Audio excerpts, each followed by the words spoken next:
Alhamdulillahi rabbil alamin wal 'aqibatu lil muttaqin wa la udwana illa 'alal zalimin. Asyhadu an la ilaha illallah wahdahu la syarika lahu wa asyhadu anna Muhammadan 'abduhu wa rasuluhu la nabiyya ba'dah.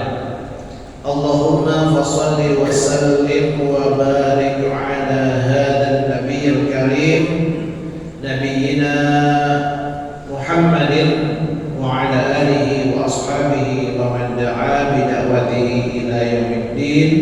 Amma ba'd. Yang saya muliakan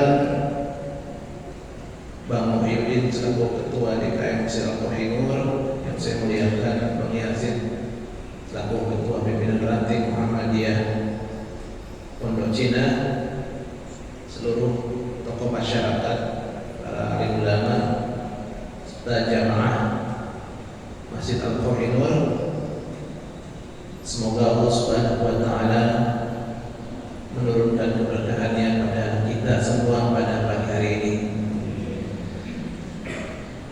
Alhamdulillah, kita bersyukur pada Allah Subhanahu wa taala pada pagi hari yang cerah ini kembali kita bisa berkumpul dan hadir di tempat hari ini dalam kajian rutin Ahad Subuh.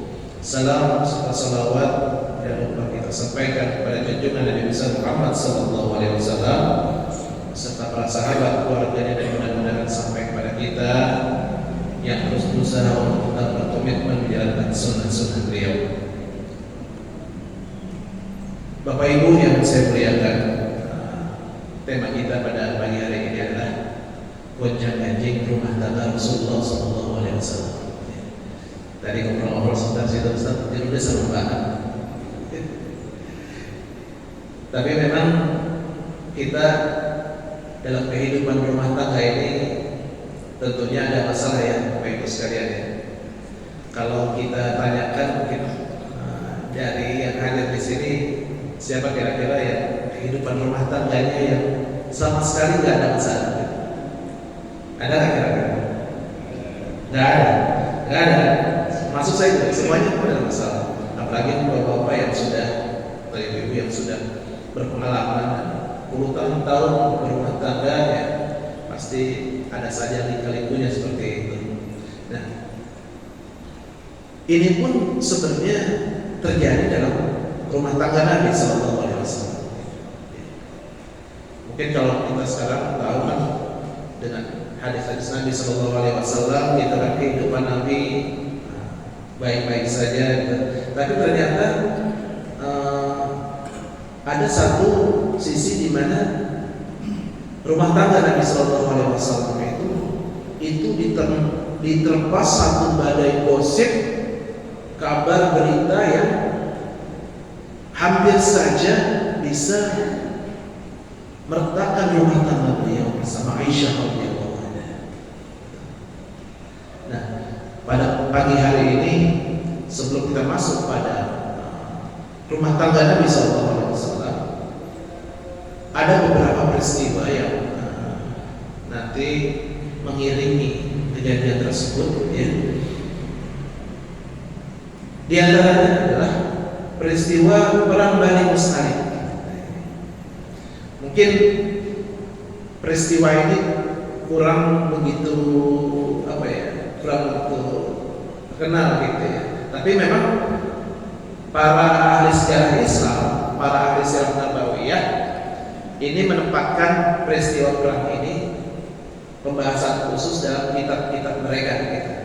Dan ini terjadi pada tahun ke-5 Hijriyah.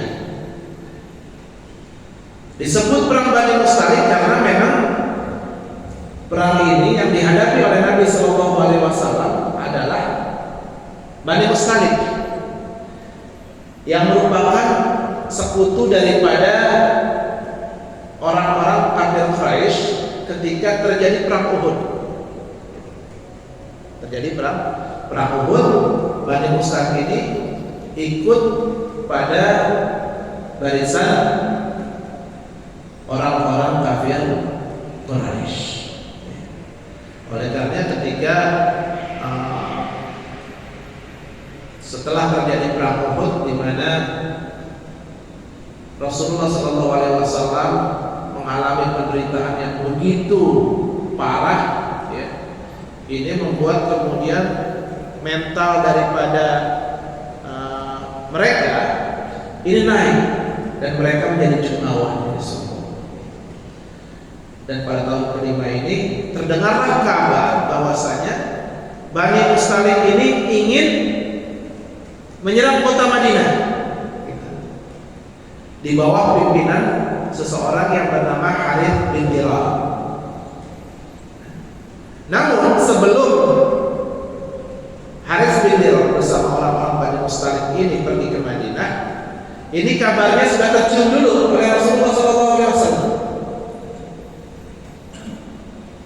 Kemudian Rasulullah SAW menyusun pasukan, ya, untuk diberangkatkan ke Bani Mustalik.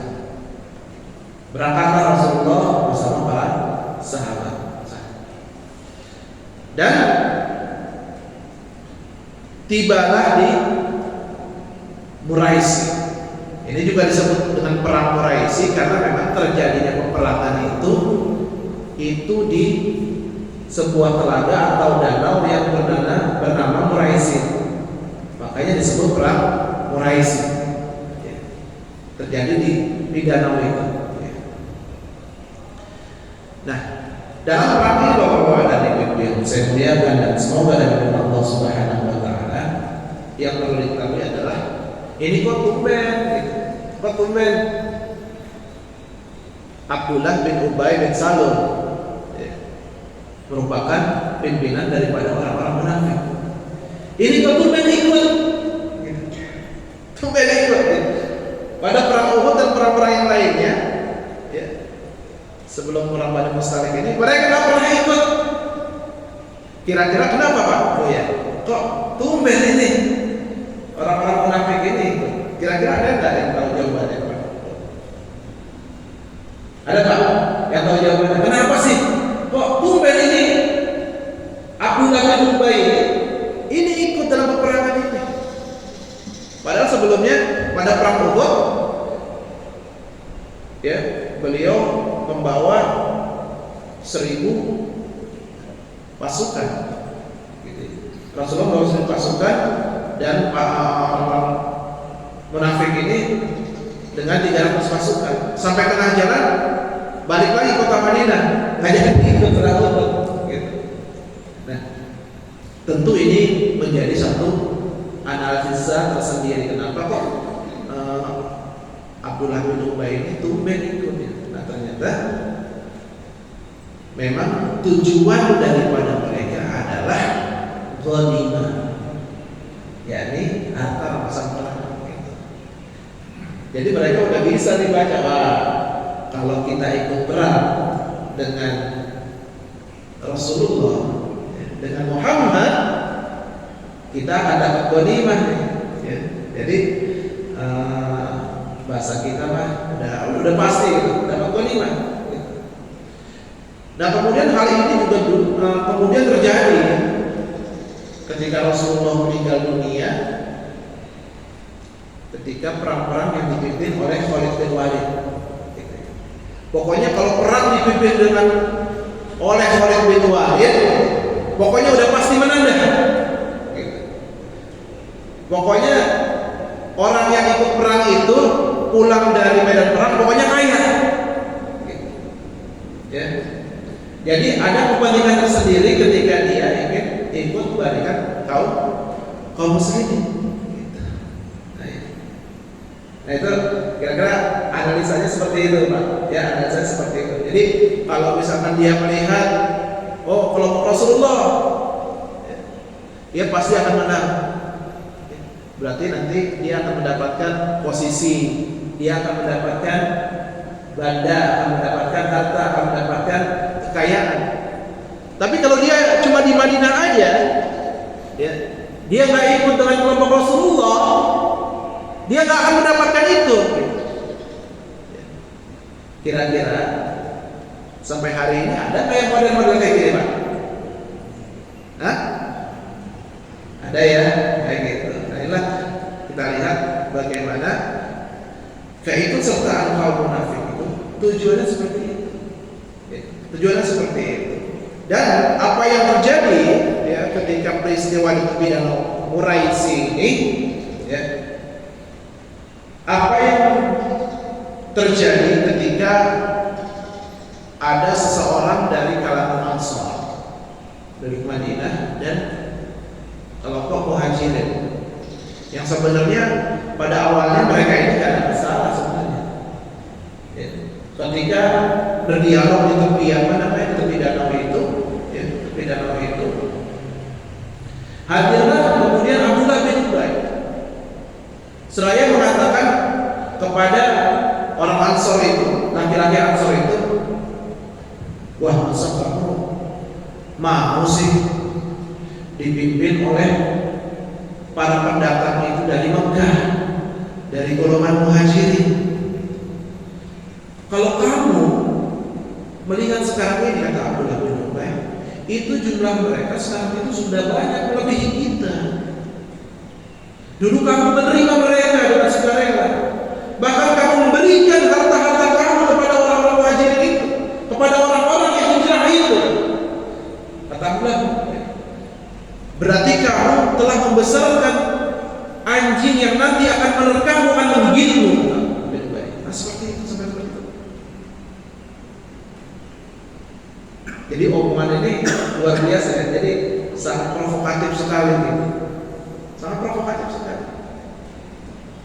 Zaid bin Arqam radhiyallahu anhu yang berada di situ mendengar, kemudian melaporkan kepada Rasulullah sallallahu alaihi wasallam. Ya Rasulullah, Abdullah bin Ubay bin Salul berbicara seperti ini. Gitu. Namun apa yang jadi sikap oleh Rasulullah sallallahu alaihi wasallam, Rasulullah nggak langsung percaya. Gitu. Rasulullah nggak langsung percaya. Nah ini satu kebiasaan Rasulullah Pak. Ya. Jadi ketika mendapatkan kabar, baik itu dari kalangan sahabatnya sendiri, ya, yang notabene dia itu bisa dipercaya, ya. Tapi Rasulullah nggak langsung mengiyakan saja, gitu ya. Nah ini menjadi satu juga pelajaran bagi kita ketika kita mendapatkan berita dari mana, ya. Mungkin dari orang terdekat kita juga kita harusnya emang kita bisa memfilter kebenaran berita itu, gitu ya. Jangan kemudian kita langsung membenarkan berita itu, karena bisa jadi, apalagi sekarang musimnya prank, ya kan? Ya nggak Pak, prank ya? Nggak taunya kasih berita, nggak taunya salah, atau berita hoax gitu. Apalagi musim media, internet, Facebook, ya, Instagram dan yang lainnya, Twitter dan yang lainnya gitu. Jadi semakin luasnya cakupan informasi dan derasnya arus informasi ini menjadikan kita sekarang ini harus lebih berhati-hati dalam menerima berita, memfilter berita, menyaring berita yang datang kepada kita. Dan kemudian Rasulullah SAW mengiyakan kabar dari Zaid bin Arqam ini ketika diturunkan surah Al-Munafiqun ayat yang ke-8 ini. Karena memang tadinya ketika Abdullah bin Ubay bin Salul berbicara, nanti tentunya orang-orang yang hebat nih, ya, orang-orang yang hebat pasti akan mengalahkan kita, akan menganiaya kita, akan menzalimi kita, kata Abdullah bin Ubay. Yang dimaksud siapa? Rasulullah. Gitu. Karena tadi mengingat bahwasanya perkataan Abdullah bin Ubay tadi, dia takut bahwa nantinya orang-orang Muhajirin itu akan mendominasi semua aset-aset yang ada di Madinah, mendominasi aset-aset orang-orang Ansar. Sampai kemudian turun surah Al-Munafiqun, yaquluna la yurja'na ila al-madinati la yukhrijanna al-'asu min al-ardh. Walillahi al-'izzatu wa lirasulihi wa lil mu'minina walakinnal munafiqina la ya'lamun. Yaquluna, orang-orang munafik itu mengatakan, orang-orang munafik itu mengatakan, dan dia berkata ini orang-orang munafik, seandainya kita kembali ke kota Madinah, benar-benar orang yang kuat itu akan mengusir orang-orang yang lemah. Jadi Abdullah bin Ubay itu memposisikan dirinya itu orang-orang yang lemah. Seolah-olah kaum muslimin yang dipimpin oleh Nabi Shallallahu Alaihi Wasallam itu adalah orang-orang yang kuat yang nantinya itu akan menzolimi orang-orang Madinah itu, gitu. Seperti itu, Pak. Ya. Jadi dapat seperti itu. Nah inilah kemudian Allah membalas, walillahi izzatu wa lirasulihi wal mu'minina walakinnal munafiqina la ya'lamun. Akan tetapi orang-orang munafik itu enggak ngerti bahwasanya kekuatan itu hanya milik Allah, para rasul dan orang-orang yang beriman. Gitu. Ya. Jadi di sini maksud Allah Subhanahu wa taala memberikan satu tanggapan kepada apa yang dikatakan oleh Abdullah bin Ubay itu adalah sebagai bentuk bahwa yang memiliki kekuatan itu, yang memberikan kekuatan itu, yang pertama adalah Allah Subhanahu wa taala kepada kaum muslimin, pada orang-orang yang beriman. Jadi kalau misalkan orang-orang yang beriman itu kuat pada waktu itu sebenarnya tidak mutlak adalah peran daripada diri mereka, tapi andil Allah Subhanahu wa taala dan memberikan kekuatan kepada kaum atau orang-orang yang beriman ini sangat besar. Ya, sangat besar perannya. Di sini bahwa kekuatan itu milik Allah, Rasul dan orang-orang yang beriman. Akan tetapi orang-orang munafik itu mereka tidak mengetahuinya. Nah, kemudian dari peristiwa itu ya, dari perkataan Zaid bin Arqam itu, laporan Zaid bin Arqam atas perkataan Abdullah bin Ubay bin Salul. Dan kemudian setelah terjadi perang tersebut yang digunakan oleh kaum muslimin dan oleh harta rampasan perang yang sangat banyak, ghanimah yang sangat banyak, gitu ya. Jadi kalau dalam Islam itu ada istilah ghanimah, ada istilah fa'i. Ghanimah dan fa'i sama-sama itu harta rampasan perang, gitu. Kira-kira ada nggak Bapak? Ibu yang tahu perbedaan antara ghanimah dan fa'i? Ada Pak yang tahu perbedaannya? Ghanimah dan fa'i. Nah, itu fa'i dalam surah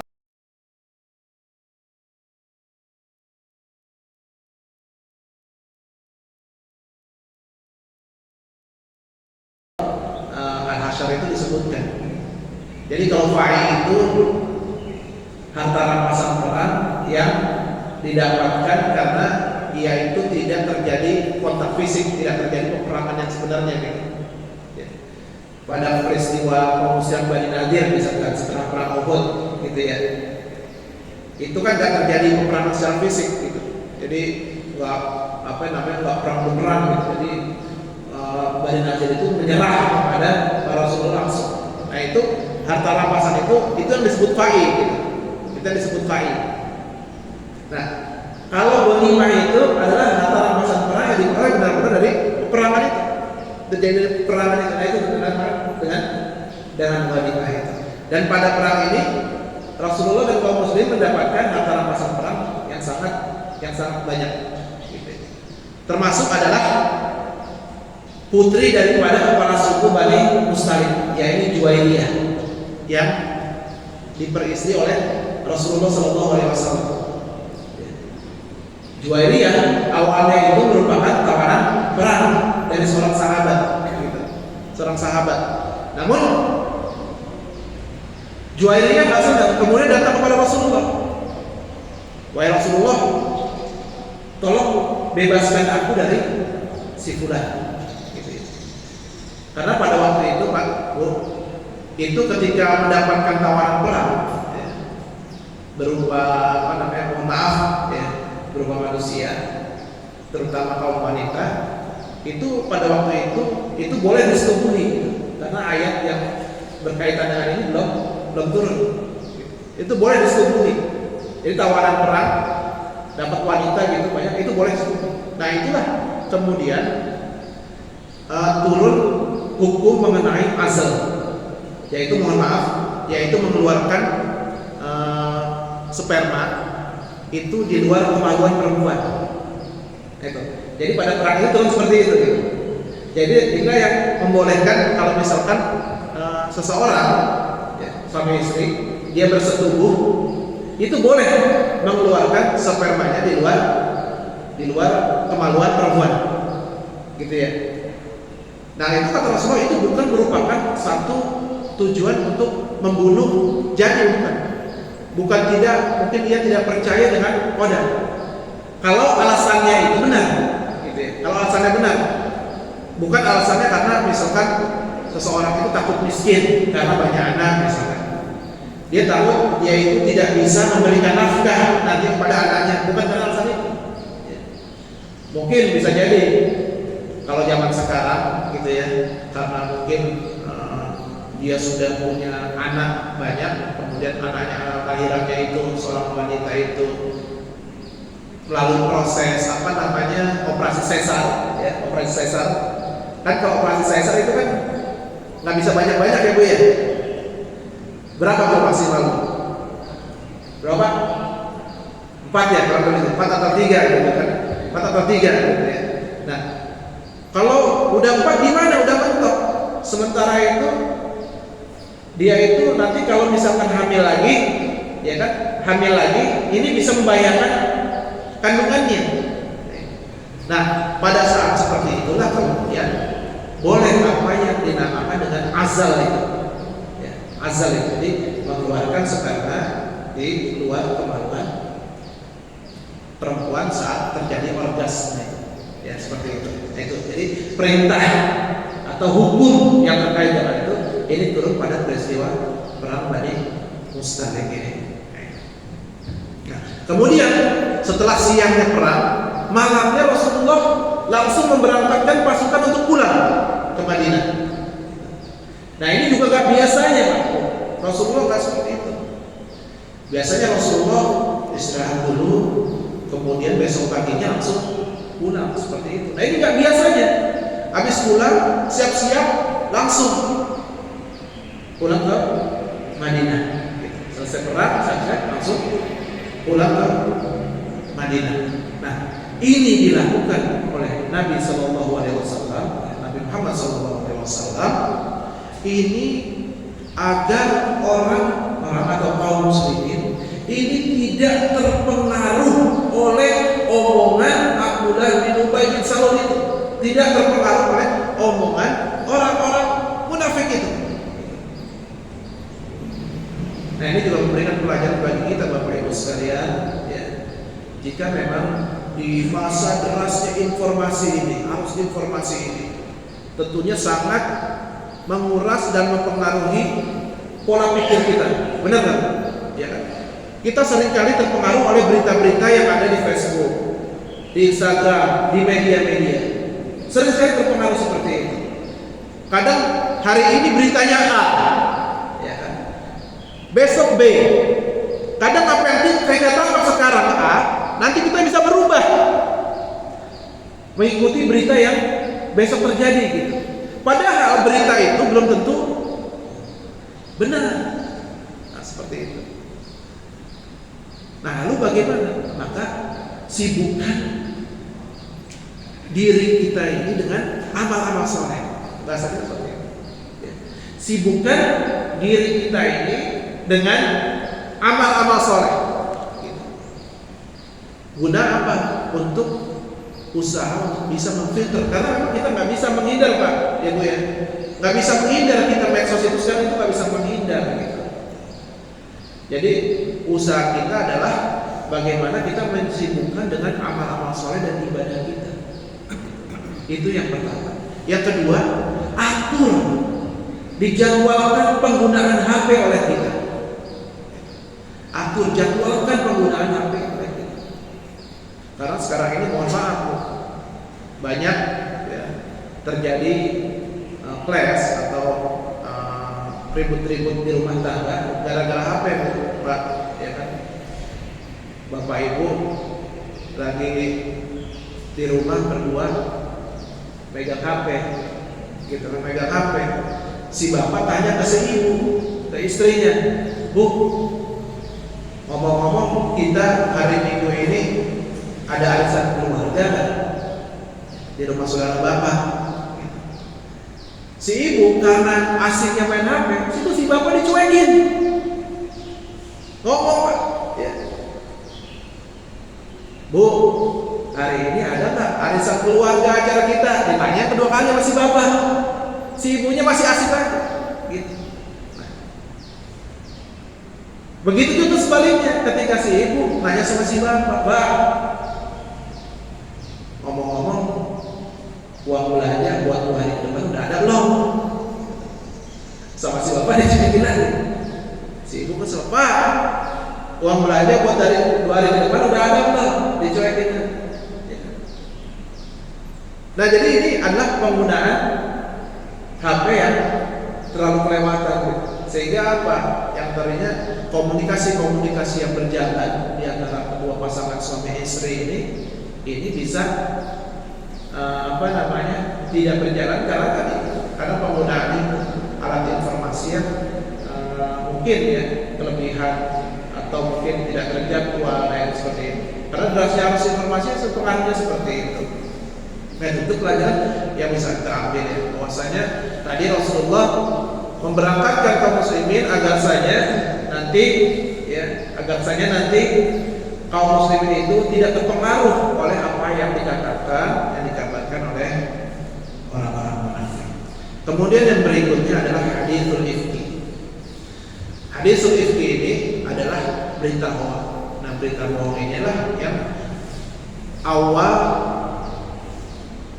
pangkal daripada gosip yang menerpa ya, berita yang menerpa, berita bohong yang menerpa kehidupan rumah tangga Nabi Shallallahu Alaihi Wasallam. Setelah Rasulullah pulang ke Madinah, sebelum sampai kota Madinah di suatu tempat beristirahat, mengistirahatkan pasukannya, ya. Kemudian Aisyah tiba-tiba mau buang hajat. Diantarlah Aisyah oleh pembantunya. Kemudian balik lagi ke rombongan.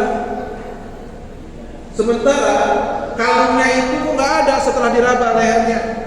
Kalung saya kemana? Balik lagi ke tempat beliau buang air itu, buang hajat itu.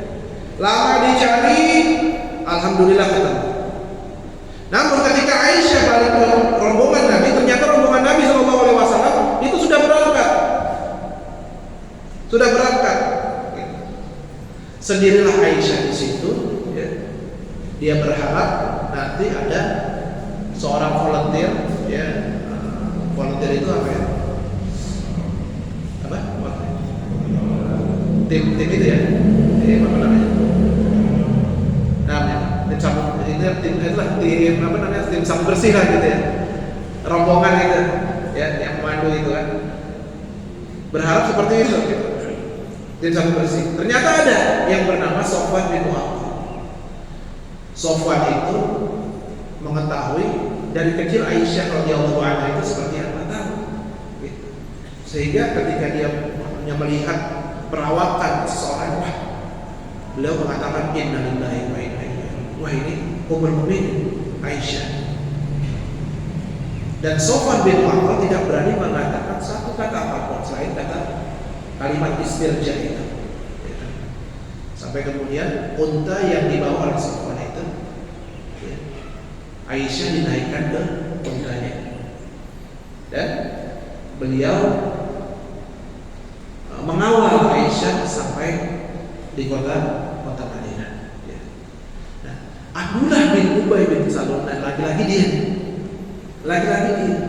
gitu. Melihat Aisyah dan Sofwan bin Mu'attal ini dilemparkan isu, gitu. Tapi pintarnya dia Bapak Ibu sekalian, dia tidak mengatakan, oh Aisyah itu berselingkuh, enggak. Ini hebatnya Nabi Nuh.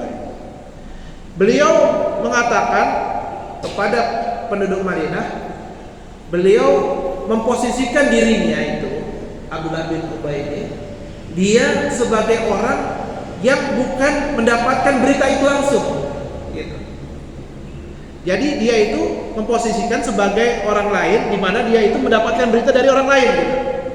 Nah, itu pinternya Abdullah bin Ubay. Makanya nanti ayat yang turun surah An-Nur ayat 11 sampai 21 itu tidak menghukum Abdullah bin Ubay, tapi menghukum beberapa orang sahabat yang turut menyebarkan berita bohong itu. Gitu. Ya. Kalau bahasa kita Abdullah bin Ubay ngomongnya begini. Ada seorang wanita itu yang jalan tidak bersama suaminya. Namanya berita ya Bapak Ibu sekalian ya. Ketika kita, kalau dulu saya waktu SD itu ada namanya permainan berita berantai kan? Seorang satu membisikkan ke orang yang lainnya gitu. Ntar yang orang kedua membisikkan pada orang ketiga. Orang ketiga membisikkan pada orang yang keempat. Orang yang keempat membisikkan pada orang yang kelima. Nah itu bisa jadi dari orang pertama apa yang diomongin itu sampai yang terakhir itu beda. Berita itu bisa berkurang, berita itu bisa bertambah. Ya Pak ya? Ya kan? Seperti itu. Nah itulah yang terjadi berita hoax itu. Sehingga tersebarlah berita di kota Madinah bahwasanya Aisyah itu berselingkuh dengan Sofwan bin Mu'attal ya. Coba Pak Ibu sekalian ya. Rumah tangga Nabi Aisyah radhiyallahu wanita yang mulia itu digosipkan seperti itu. Kalau sekarang Bapak Ibu sekalian ya, Bu, misalkan ada seorang sebuah pasangan gitu ya, pasangan suami istri. Yang satu ustaz, yang satu ustazah, yang satu soleh, yang satu soleh banget. Ketika diterpa berita, wah ustazah ini berselingkuh dengan seorang laki-laki. Ibu kira-kira reaksinya gimana Bu? Percaya nggak Bu? Percaya nggak kira-kira? Soleh banget pokoknya. Gitu. Ya. Ya. Seperti itu berapa menit? Ini ada ustaz soleh banget berselingkuh, digosipkan seperti itu. Bentar lagi Pak, bentar lagi Pak, tanggung ya. Berselingkuh seperti itu. Ya. Tentunya ya, pada diri ustazah yang diceritakan itu, wah tentunya kok saya itu berselingkuh. Kira-kira kalau kita dituduh seperti itu, perasaan kita gimana? Biasanya kalau perempuan lebih peka ya, sensitif perasaan. Ya, sedih dong Bu ya. Kita nggak melakukan apa-apa, tapi kita dituduh seperti itu. Nah ini dituduh Rasulullah. Tapi apa yang menjadi sikap Rasulullah SAW? Apakah kemudian Rasulullah langsung menjustifikasi atau kemudian langsung menuduh orang-orang yang memberitakan berita itu bersalah atau langsung memberikan hukuman? Tidak. Nah inilah yang menjadi panutan bagi kita ya. Contoh baik kita sekarang. Ternyata apa yang dilakukan Rasulullah itu sangat-sangat bijaksana sekali. Rasulullah tidak langsung mengambil satu keputusan terhadap Aisyah atau kepada orang-orang yang menyebarkan berita itu langsung tidak. Bahkan ya, apa yang dilakukan Rasulullah ya, itu menunggu satu ayat turun dari Allah Subhanahu wa Ta'ala.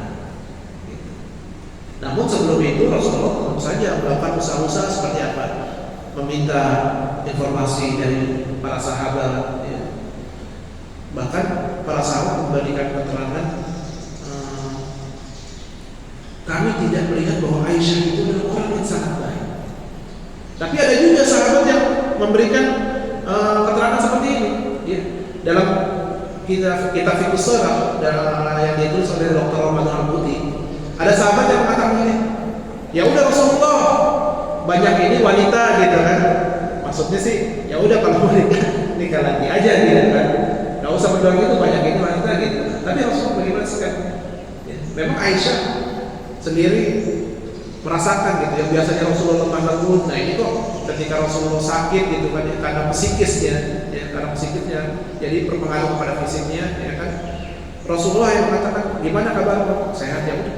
Rasulullah pergi lagi karena selama 40 hari sampai Aisyah itu ia pergi ke rumah orang tuanya yakni Abu Bakar As-Siddiq radhiyallahu anhu. Dan ketika ditanyakan kepada bapaknya, wahai ayah, tolong bicarakan atau ngomong pada Rasulullah. Kenapa kata Abu Bakar, apa yang masih saya bicarakan kepada Rasulullah? Saya nggak bisa. Gitu. Ibunya pun seperti itu, wahai ibu tolong bicarakan pada Rasulullah, bilang pada Rasulullah. Apa yang masih saya katakan pada Rasulullah? Saya nggak tahu. Gitu. Sampai kemudian turunlah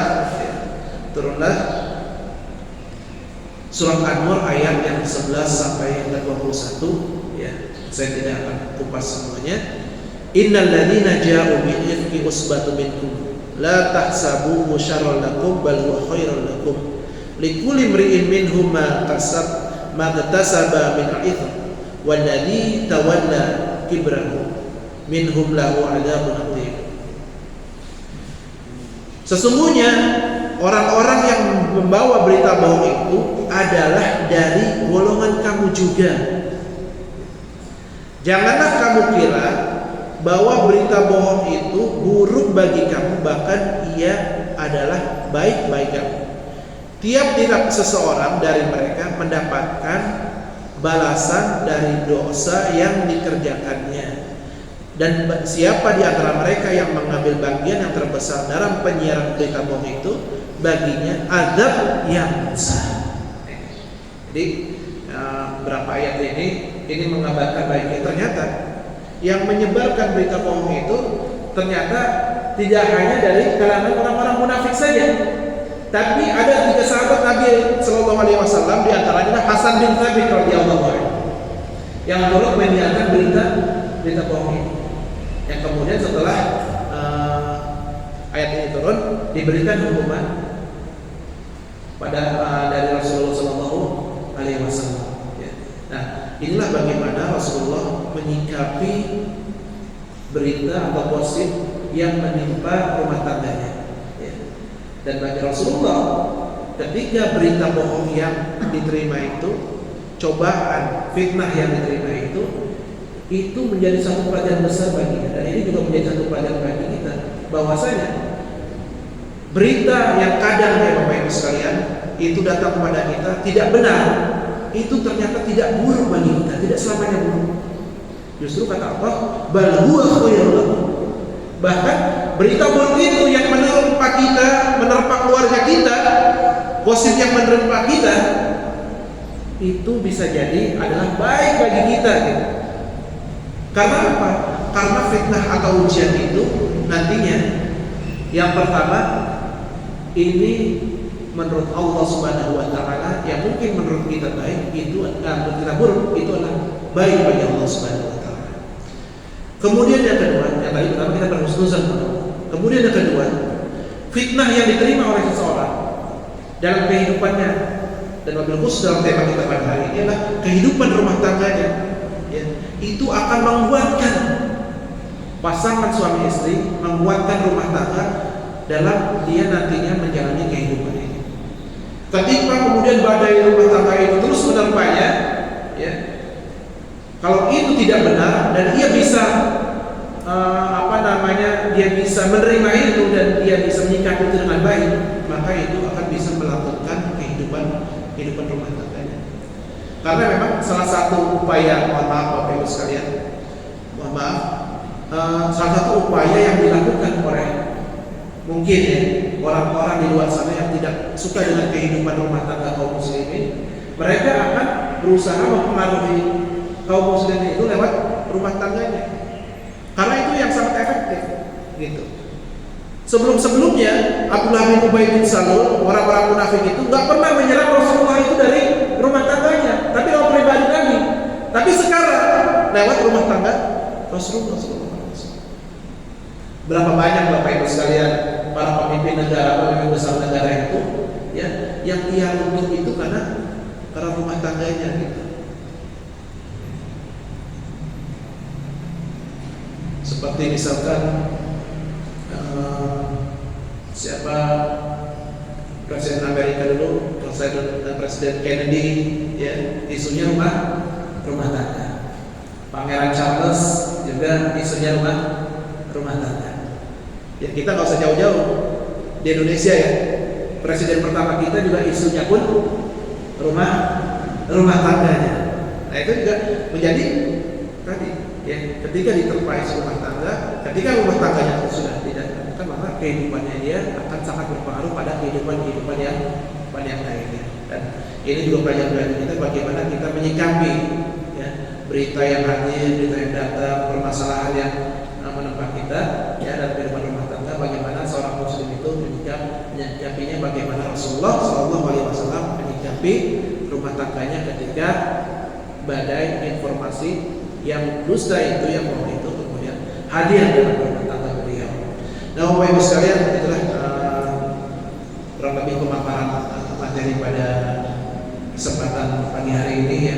Mudah-mudahan Allah Subhanahu wa taala menjaga rumah tangga kita ya, rumah tangga anak-anak kita, rumah tangga cucu kita, rumah tangga kaum muslimin ya, sehingga benar-benar menjadi rumah tangga yang kuat, sehingga bisa melahirkan generasi-generasi ya, zuriyah generasi-generasi yang nantinya bisa bermanfaat bagi agamanya, bermanfaat bagi masyarakatnya, bagi bangsa dan negaranya. Itu saja yang bisa saya sampaikan pada kesempatan kali ini. Mohon maaf jika ada kesalahan dalam penyampaiannya, dan al-'afwu minkum, nasrun minallahi wa fathun qarib wa basyiril mu'minin. Saya